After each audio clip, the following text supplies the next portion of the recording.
오늘 여러분과 함께 읽은 이 본문의 말씀을 가지고 10번째 인생 질문, 내가 어떻게 읽느냐라고 하는 제아의 말씀으로 은혜를 나누고자 합니다.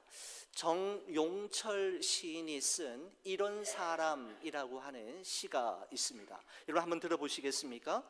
아이 앞에서는 아이가 되고 노인 앞에서는 노인이 되는 사람, 눈물 앞에서는 통곡이 나오고 웃음 앞에서는 노래가 나오는 사람, 옛날 이야기에는 눈을 감고 앞날 이야기에는 눈이 커지는 사람, 봄에는 벌처럼 바쁘지만 가을에는 나무처럼 조용한 사람, 시골에서는 아침 노을을 사랑하고 도시에서는 저녁 노을에 물드는 사람, 아내에게는 친구가 되고 친구에게는 개그맨이 되는 사람이라고 하는 재미나는 시가 제 눈에 들어왔습니다. 여러분, 이런 사람 어떻습니까? 혹시 여러분들 가운데 이런 사람을 만나보신 적이 있으신지요? 아이 앞에서는 아이가 될 수 있고 어른 앞에서는 어른이 될 수 있는 사람, 그래서 어느 누구와도 마음을 나누고 삶을 나눌 수 있는 영혼의 친구 같은 자가 있다면, 또한 누군가에게 이런 사람으로 기억되고 또한 누군가에게 이런 사람이 되어준다면 참 그 사람은 멋진 삶을 살아가고 있다라는 생각을 하게 됩니다. 여러분, 그런데 정반대의 사람도 있습니다. 프로크루스테스의 침대라고 하는 심리학 용어가 있습니다. 그리스 신화에 등장하는 거인 프로크루스테스의 성품은 아주 잔인하기로 유명했습니다. 그는 아름다운 강가에 아주 멋진 산장을 지어놓고는 지나가는 여행객들을 자신의 산장에 초대해서 잠자리를 제공하는 아주 친절한 행위를 보이지만 거기에는 끔찍한 음모가 도사리고 있었습니다. 깊은 밤이 되면 프로크루스테스는 여행객을 침대에 묶어놓고는 침대보다 키가 작은 사람은 팔다리를 늘려서 죽이고 침대보다 키가 큰 사람은 긴 만큼 팔다리를 잘라서 죽이는 아주 회기망측한 일을 자행했기 때문입니다. 그러면 침대에 딱 맞는 사람이라면 괜찮지 않았을까라는 생각도 하시겠지만 그렇지 않았습니다. 프로크루스테스는 큰 사람에게는 작은 침대를 주고 작은 사람이 오면 큰 침대를 주어서 언제나 자신의 기준에 맞지 않으면 사람을 무자비하게 해쳤습니다. 그렇게 많은 사람들의 목숨을 빼앗으며 악명 높았던 이 프로크루스테스는 결국 아테네의 영웅이었던 테세우스에 의해 잡혀서 이때까지 자기가 해왔던 방식과 똑같은 방법으로 죽임을 당하게 되었습니다. 그 이후로 프로크루스테스 침대 이야기는 자신의 생각과 입장을 절대 기준으로 삼아서 억지로 남들을 자신에게 끼워 맞추려고 하는 사람을 빗대어 말할 때 사용하는 표현이 되었습니다. 여러분, 이런 사람 어떻습니까? 여러분 주위에는 혹시 이런 사람이 계시는지요? 생각만 해도 숨이 턱 막히고 가슴이 답답해짐을 느끼게 되지 않습니까? 그러면서 우리 자신은 누군가에게 우리 자신 또한 제2, 제3의 프로크루스테스처럼 살아가고 있지는 않은지 우리 자신을 날마다 돌아보고 점검할 필요가 있겠다라는 생각을 하게 됩니다. 오늘 여러분과 함께 읽은 이 본문의 말씀에는 자신의 생각과 입장, 율법과 전통을 절대 기준으로 삼아서 자기는 언제나 옳고 남들은 항상 틀렸다고 정죄하고 판단했던 율법 교사와 바로 예수님과의 대화, 그 만남에 대한 이야기가 오늘 본문에 기록이 되어 있습니다. 오늘 본문의 말씀은 어떤 율법 교사가 예수님에게 다음과 같이 질문하는 것으로 시작이 됩니다. 본문 25절의 말씀을 보시면 이렇습니다. 어떤 율법 교사가 일어나 예수를 시험하여 이르되 선생님, 내가 무엇을 하여야 영생을 얻으리까? 라고 질문합니다. 선생님, 내가 무엇을 하여야 영생을 얻을 수 있습니까? 어떻게 하면 구원받을 수 있습니까? 어떻게 하면 천국 갈 수 있습니까? 라고 하는 질문이라고 할 수 있죠. 여러분, 그런데 이 누가복음을 기록하고 있는 누가는 이 율법 교사가 예수님에게 이런 질문을 한 의도를 기록하고 있습니다. 예수를 시험하여 라고 표현하고 있습니다. 여러분, 이 율법 교사의 의도가 오늘 본문 29절에 보면 또 다른 하나의 이유가 있었음을 보게 되는데, 이렇게 기록합니다. 그 사람이, 율법 교사, 그 사람을 말하는 거죠. 바로 율법 교사가 자기를 옳게 보이려고 예수께 여짜오되 라고 되어 있습니다. 자기를 옳게 보이기 위해서 예수님을 찾아왔고 예수님께 질문하고 있다라고 하며 그의 마음을 읽어내고 있는 것을 볼 수가 있습니다. 바로 이 사람은 진리에 대한 갈망보다는 예수님을 시험하고 예수님께 옳게 보여서 자신을 과시해 보려는 것이 의도였던 것입니다. 의도가 순수하지 못했음을 누가가 기록하고 있는 것이죠. 바로 예수님께서는 율법 교사의 이와 같은 질문에 대해서 직접 답하시지 않고 반문을 하셨습니다. 26절의 말씀을 보시면 예수께서 이르시되 율법에 무엇이라 기록되었으며 내가 어떻게 읽느냐라고 말씀합니다. 여러분, 이 부분을 세번역 성경에서는 이렇게 표현하고 있습니다. 예수께서 그에게 말씀하셨다. 율법에 무엇이라고 기록하였으며 너는 그것을 어떻게 읽고 있느냐라고 번역하고 있습니다. 여러분, 예수님의 이 말씀에는 두 가지 질문으로 구성되어 있죠. 율법에 무엇이라고 기록하였느냐라고 하는 이 질문은 알에 대한 질문입니다. 아는 것에 대해서 질문하신 것이죠. 그 다음에 너는 그것을 어떻게 읽고 있느냐라고 하는 것은 그 알고 있는 말씀에 대한 해석과 적용에 대한 질문으로서 삶에 대한 질문이요, 사는 것에 대한 질문입니다. 그러니까 예수님께서는 알에 대해서 그리고 삶에 대해서 너는 아는 것을 살고 있느냐라고 하는 질문의 의도가 이 짧은 문장 속에 포함이 되어 있는 것이죠. 왜 그런지 그 다음에 나오는 대화를 통해서 우리가 좀 더 구체적으로 알 수가 있게 되는데, 예수님께서 율법에는 무엇이라고 기록하고 있고 너는 어떻게 읽느냐라고 물으시자 율법에 관한 한 최고의 전문가였던 그는 기다렸다는 듯이 그 자리에서 레위기 19장 18절과 신명기 6장 5절의 말씀을 순식간에 인용하면서 27절에 모범 정답을 이야기합니다. 27절입니다. 대답하여 이르되 내 마음을 다하며 목숨을 다하며 힘을 다하며 뜻을 다하여 주 너의 하나님을 사랑하고 또한 내 이웃을 내 자신같이 사랑하라 하였나이다. 100점짜리입니다. 모범 답안을 제시했을 때 예수님께서 28절에 이렇게 말씀하셨습니다. 예수께서 이르시되 내 대답이 옳도다. 이를 행하라. 그러면 살리라. 어떻게 영생을 얻을 수 있습니까? 라고 하는 질문에 이를 행하라. 그러면 살리라, 영생을 얻으리라 라고 말씀하시는 겁니다. 무슨 의미입니까? 너무 잘 알고 있구나. 이제는 그대로 행하여라. 그러면 살 것이다, 영생을 얻을 것이다 라고 말씀하시는 것입니다. 여러분, 이것은 삶으로 이어지지 않는 알은 자신을 결단코 살릴 수 없음을 말씀하시는 것입니다. 아는 것과 사는 것은 전혀 다른 차원의 이야기인데, 율법 교사의 최고의 착각은 자신이 알고 있는 것을 자신이 그렇게 살고 있다라고 생각하고 있는 것을 바로 지적하신 내용입니다.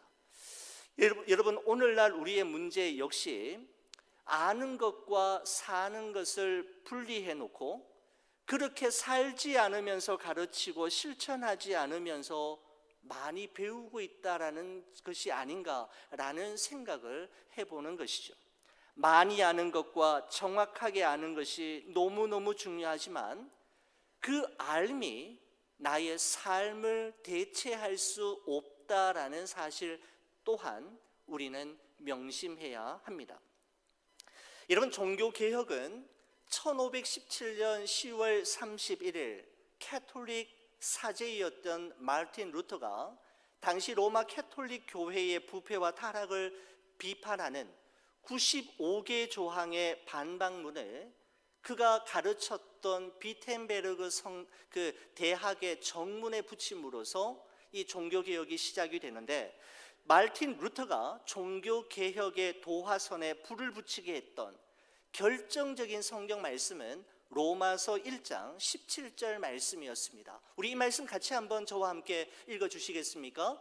복음에는 하나님의 의가 나타나서 믿음으로 믿음에 이르게 하나니 기록된 바 오직 의는 믿음으로 말미암아 살리라 함과 같으니라. 아멘. 바로 여기서 이신칭의라고 하는 아주 유명한 그리고 중요한 교리가 생겼죠. 오직 의는 믿음으로 말미암아 살리라, 믿음으로 말미암아 구원을 받는다라고 하는 이신칭의, Justification by Faith라고 하는 교리가 만들어지게 되었습니다.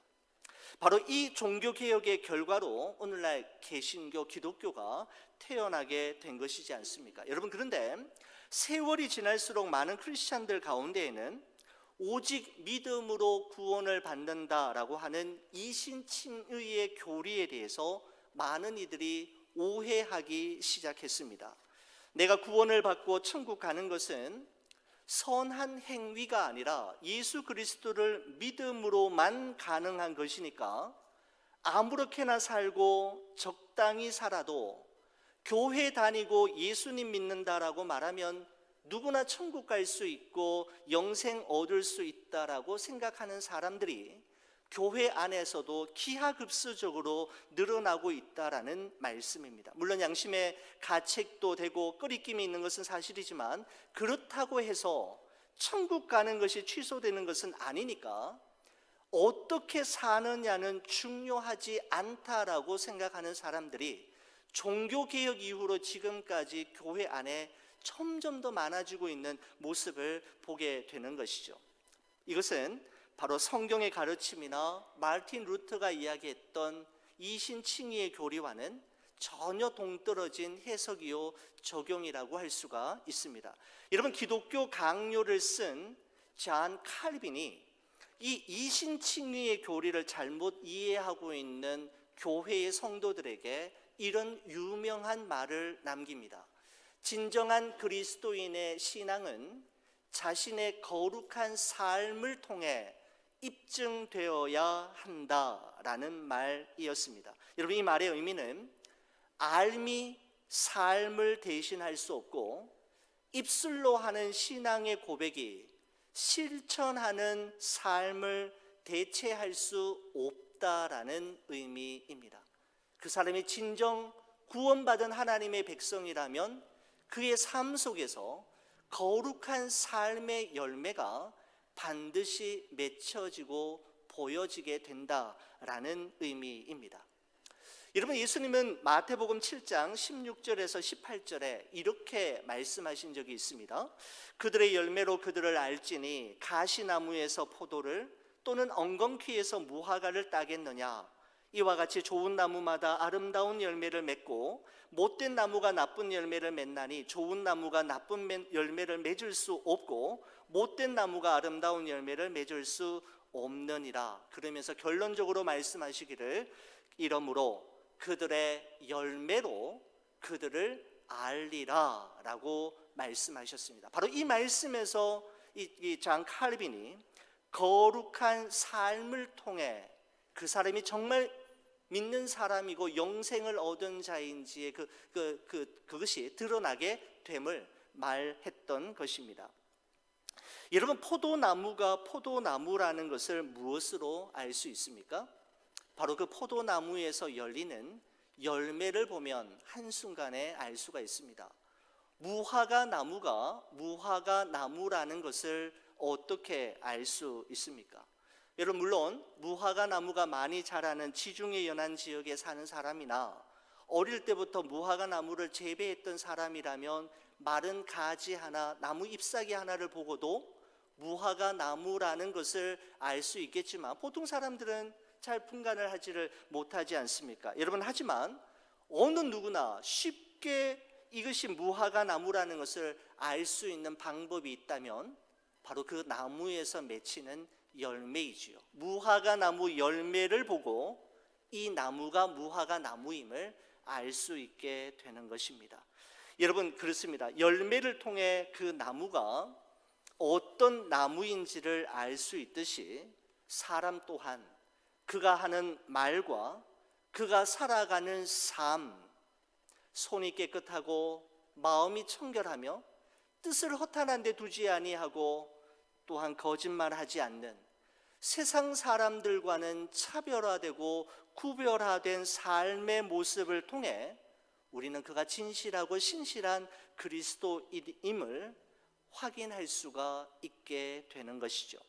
사랑하는 우리 교우 여러분, 우리가 알고 있는 것이 머리에만 머무는 것이 아니라 머리에서 가슴으로, 가슴에서 손과 발로 내려와서 우리의 삶을 우리의 삶으로 확인하고 증명하며 드러내고 나타내며 살아가는 여러분과 제가 되기를 간절히 축원을 드립니다. 여러분, 한편 이 율법에 관한 한 해박한 지식을 가지고 자랑하던 율법 교사는 자기를 옳게 보이기 위해 예수님에게 두 번째 질문을 합니다. 이런 질문의 내용이었습니다. 율법은 내 이웃을 내 자신같이 사랑하라고 가르치고 있는데 그러면 내 이웃은 누구입니까? 라고 하는 질문이었습니다. 이 질문은 자기 자신처럼 사랑해야 할 대상이 누구인지를 묻는 질문일 뿐만 아니라 이웃의 범위가 어디까지인지를 묻는 질문이었습니다.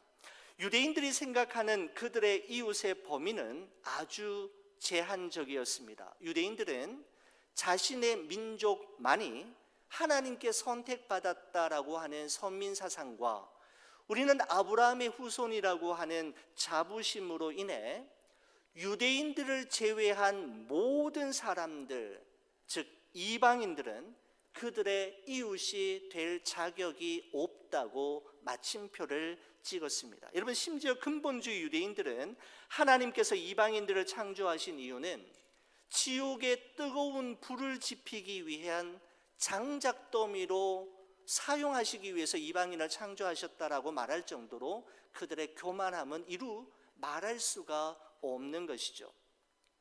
바로 예수님의 선한 사마리아인의 비유는 그러면 나의 이웃은 누구입니까? 라고 질문했던 율법 교사의 질문에 대한 예수님의 대답이었습니다. 아주 유명한 선한 사마리아인의 비유는 이런 내용으로 시작이 되지 않습니까?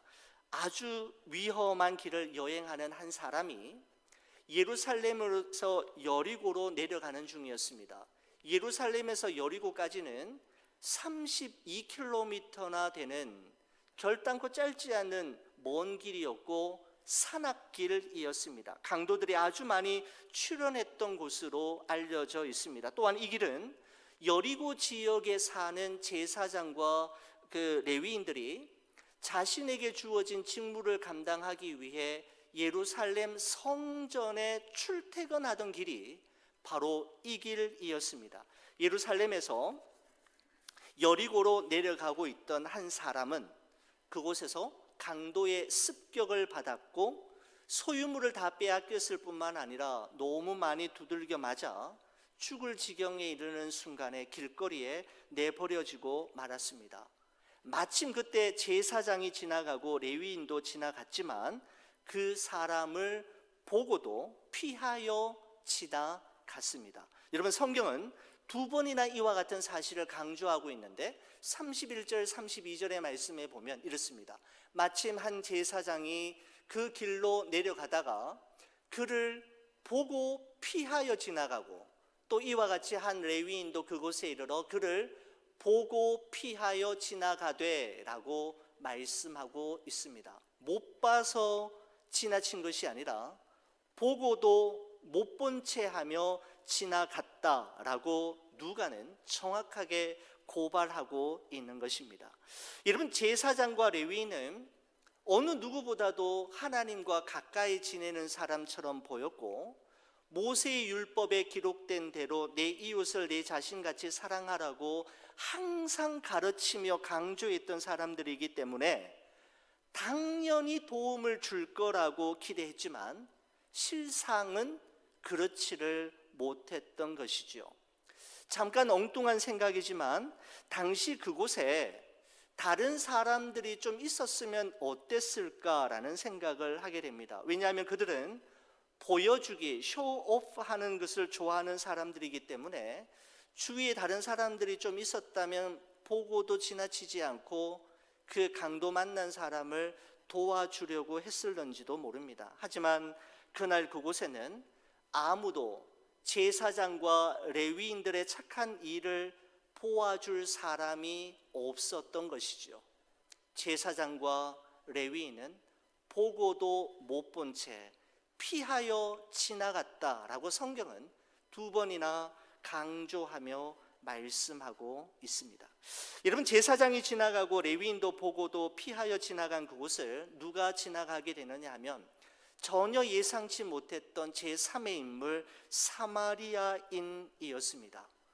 여러분, 원래 뿌리는 같은 동족이지만 유대인들은 사마리아인들을 상종도 하지 않고 아주 부정하게 여기는 대상이었습니다. 여러분, 그러나 강도 만난 사람에게 도움을 줄 거라고 전혀 예상치 못했던 그 사마리아인은 그들의 예상과 기대를 깨뜨리고 강도 만난 사람을 보는 순간 불쌍히 여겼을 뿐만 아니라 그에게로 가까이 다가가 기름과 포도주를 부으며 그 상처를 치유해주고 자신의 그 짐승의 그를 태워서 주막으로 데리고 가서 보살펴 주었죠. 그리고 다음 날이 되어서는 그 사람을 돌보는 데 필요한 비용을 그에게 주면서 끝까지 잘 보살펴 줄 것에 대해 부탁하는 모습도 볼 수가 있습니다.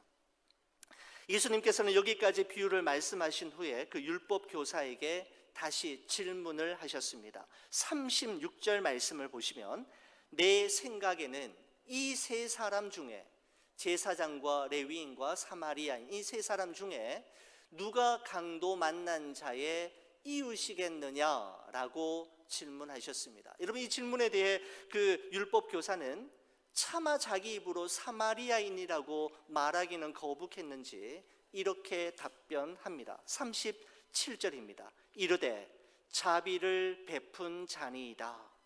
예수께서 이르시되 가서 너도 이와 같이 하라 하시니라 라고 말씀하고 있습니다. 율법 교사는 누가 나의 이웃인가에 초점이 맞춰져 있었지만 예수님은 나는 누구의 이웃이 되어줄 수 있는가에 초점이 맞추어져 있음을 볼 수가 있습니다. 그 두 가지 차이점을 여러분 아시겠습니까? 율법교사는 누가 나의 이웃인가에 관심이 있었지만 예수님은 나는 누구의 이웃이 되어줄 수 있는가에 관심이 있으셨던 것이죠. 사랑하는 마음과 긍휼히 여기는 마음은 그 대상이 누구인지를 따지지 않습니다. 사마리아인은 강도 만난 이웃을, 그 강도 만나 거의 죽게 된 그 사람의 직업과 신분이 무엇인지, 출생지가 어디인지, 어떤 종교를 가지고 있는지, 그리고 나와는 어떤 이해관계가 있는지를 따져본 후에 이해관계가 맞으니까 사랑과 긍휼을 베풀었던 것이 아니었습니다. 선한 사마리아인에게는 그 사람이 누구인지 왜 이렇게 되었는지에 대한 암과 정보보다는 그 사람이 지금 누군가의 도움이 없이는 죽을 수밖에 없다라고 하는, 그래서 도움이 절실히 필요하다라고 하는 사실만이 그와 같은 행동을 하게 만들었던 요인이 되었던 것이죠. 여러분, 바로 우리를 향한 예수님의 사랑도 마찬가지였습니다. 예수님께서는 여러분과 저의 구원받을 만한 자격과 조건, 최근의 삶을 꼼꼼히 확인해 보시고 살펴보신 후에, 그런 후에야 내가 너를 위해서만큼은 십자가에 죽어줄만 하구나라고 판단하셔서 십자가의 길을 걸으시고 고난을 당하시고 십자가에 높이 달리셨던 것이 아니지요. 바로 진정한 사랑과 긍휼이 여기는 마음은 내가 사랑하고 긍휼을 베풀 대상을 구분하지 않고 조건 없이 베푸는 것임을 예수님은 십자가 위에서 우리에게 보여주셨던 것입니다. 예수님의 선한 사마리아인의 비유는 다음과 같은 예수님의 말씀으로 마무리가 되죠. 37절 마지막 부분에 보면 가서 너도 이와 같이 하라 하시니라. 가서 너도 이와 같이 하라. 이 말씀은 우리가 앞서 나누었던 이를 행하라 그리하면 살리라 라고 하는 말씀과 같은 의미를 가진 말씀임에 분명합니다. 대답만 하지 말고 대답한 대로 행하여라. 아는 것과 사는 것은 다르니 아는 만큼, 배운 만큼, 깨달은 만큼 그렇게 살아라. 그러면 영생을 얻게 될 것이다 라고 말씀하셨던 것입니다. 여러분, 예수님께서는 오늘 본문이 시작되면서 초두에 이렇게 두 가지 질문을 연이어서 하셨지 않습니까? 율법에 무엇이라 기록되었으며 내가 어떻게 읽느냐라고 하셨습니다. 그렇게 질문하시고는 선한 사마리아인의 비유를 통해서 어떻게 하나님의 말씀을 읽어야 하는지에 대해 말씀해 주신 것입니다. 눈으로만 읽지 말고 몸으로 읽고, 머리로만, 가슴으로만 읽지 말고 삶으로 읽고 손과 발로 읽으라고 말씀하시는 것입니다.